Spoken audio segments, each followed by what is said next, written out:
Welcome back to Nasdaq Trade Talks. I'm your host, Jill Malandrino, Global Markets Reporter at Nasdaq. We're coming to you live from day 3 of the Singapore Fintech Festival.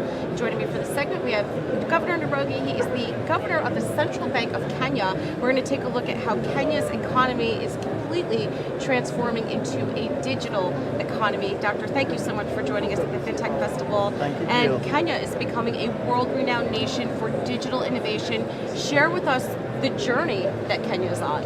Kenya really is the cradle of fintech, the cradle for fintech innovation. And basically this started in 2007 when we launched our first product, which was the payments to person-to-person payments. And that really created the rails upon which the rest of the innovation and the ecosystem has actually flourished. So starting from that point of just having person-to-person transactions, you ended up having micro loans that have been provided through the same platforms. And this has extended to other services as well, savings products and more recently products that are related to the SMEs, all because of the all on the digital platforms that we have there. It's worth noting that in Kenya, penetration of mobile devices is more than 100%. So you have more mobile phones than actual adults in Kenya.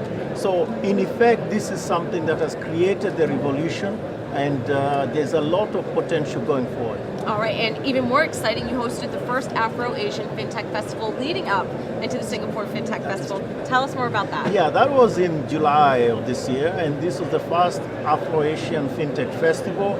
Basically, the idea here was to bring the innovations that are taking place in Asia and in Africa, bring them together, really in the area of fintech, and bring the people that are doing that together. Also celebrate the different cultures, the rich cultures of these continents, Africa and indeed Asia, and also bring the other, let's say, the other actors in this ecosystem. So people that are involved in funding, for instance, the investors, for instance, and even innovators that are at the much earlier stages, meaning people who are sort of at the student level. So we even had what was a hackathon that actually has led to, and we had some 2 winners that came and participated in the hackathon that took place here in Singapore.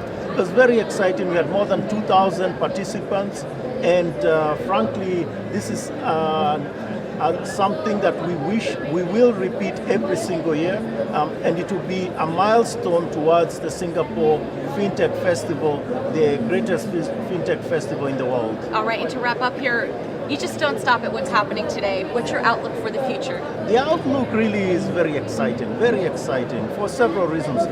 First is there'll be even more technologies. The technologies are changing, and this will open up huge possibilities, that today we cannot even think about.